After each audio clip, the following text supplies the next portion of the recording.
The day started like any other, quiet, routine, the kind of day where nothing extraordinary should happen. But then, in the middle of a mundane Tuesday, the courtroom erupted in a way no one expected. There I was, just a regular teen standing in front of the judge, when suddenly, everything spiraled into chaos. The reason?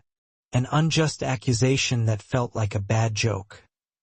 One that threatened to derail my future over something I didn't do. You could see the disbelief on the judge's face, the subtle scoff from the opposing lawyer, and the murmurs from the courtroom. It was as if the system itself was stacked against me. But I wasn't about to let that happen without a fight. Deep down, I knew I had a card to play, something no one saw coming. And when the moment came, jaws didn't just drop, they shattered expectations. Stick around, because the story isn't just about a courtroom drama, it's about outsmarting the system in the most unexpected way. Trust me, you'll want to see how this teen flipped the entire courtroom on its head. The courtroom smelled of polished wood and faint anxiety. The judge, an imposing figure with a stern brow, sat high on his bench, eyes scanning every detail like a hawk. Opposite me stood the plaintiff's lawyer, sharp and smug, ready to pounce on any slip. The accusation? Vandalism, something I had zero involvement in. But the neighborhood was tight-knit and tensions ran high. The so-called victim was a notorious troublemaker with a reputation for stirring drama, often backed by a couple of well-meaning but misguided neighbors. They wanted to pin the blame on someone, and unfortunately, I was the convenient target. From the moment I entered the courtroom, subtle digs were thrown my way, comments masked as questions, accusations thinly veiled as concerns. I could feel the atmosphere thickening like the calm before a storm. The judge glanced at me with skepticism, clearly expecting a confession or at least some sign of guilt. But I had prepared. This wasn't just about clearing my name, it was about exposing something deeper. And as the case unfolded, I realized this was only the beginning of a much larger game, one where every move mattered and the stakes kept climbing. What followed was a whirlwind of absurdity that could rival any courtroom drama on TV. First came the fines, unexpected, unjust, and borderline petty. Each penalty seemed designed to intimidate, to make me buckle under pressure. Then the threats started, veiled warnings whispered in hallways, cryptic notes slipped under my door, and sudden accidents that damaged my property. The neighborhood that once felt like home became a minefield of suspicion and sabotage. Yet, amidst the chaos, I found small victories, evidence overlooked by the prosecution, a witness who spoke up in my favor, and moments where the judge's stern facade cracked just slightly. Humor became my secret weapon, turning the tension into moments of lightness to throw off the opponents. But anxiety was never far behind. This wasn't just a game anymore.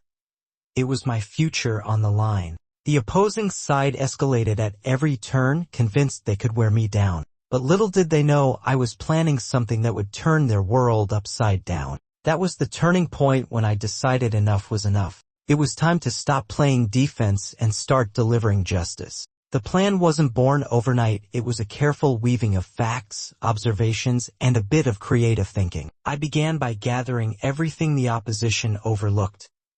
Inconsistencies in their story, hidden motives behind the accusations, and small details that didn't add up.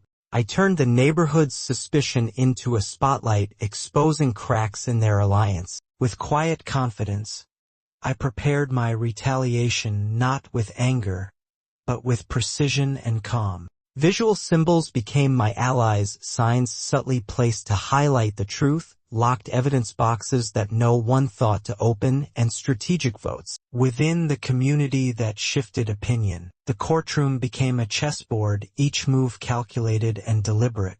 The judge, once so skeptical, began to waver as the narrative changed from one of blame to one of revelation. The power dynamics started to shift.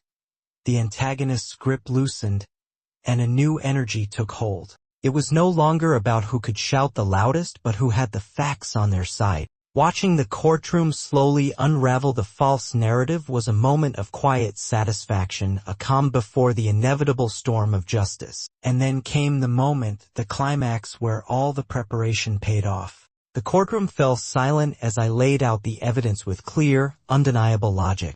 Each piece dismantled the opposition's claims, exposing their lies and motives one by one. Time seemed to slow, every eye was locked on me, the judge's jaw literally dropping in disbelief. Neighbors gasped. The plaintiff's lawyer sputtered. And for the first time, the true story emerged in full. The final blow was a subtle but powerful statement, an invitation to reconsider not just the case, but the very idea of justice in that room. The judge's gavel struck with a decisive thud, signaling not just a victory, but a reckoning. Official consequences followed swiftly. Fines reversed, accusations dropped, and the community's perspective forever changed. As I stepped down, I left behind more than just a cleared name. I left a message: never underestimate the power of truth and calm intelligence. Justice isn't about shouting the loudest, I said quietly, it's about outthinking the noise. The courtroom, once a battlefield, became a stage for a teen's triumph. Looking back, this experience was more than a courtroom story. It was a lesson in resilience and strategy. Sometimes life throws unfair challenges your way, but the key isn't to fight fire with fire. It's to stay calm, observe, and outsmart. As the dust settled, I realized justice served as not just about victory, but about standing tall with integrity. So, what would you have done in my place? Would you crumble under pressure, or outsmart the entire courtroom? Comment, justice served. If you made it this far, I want to hear your stories of standing up against the odds. And remember, sometimes the quietest voice carries the heaviest truth. After all, the best comebacks don't just silence critics, they leave them speechless.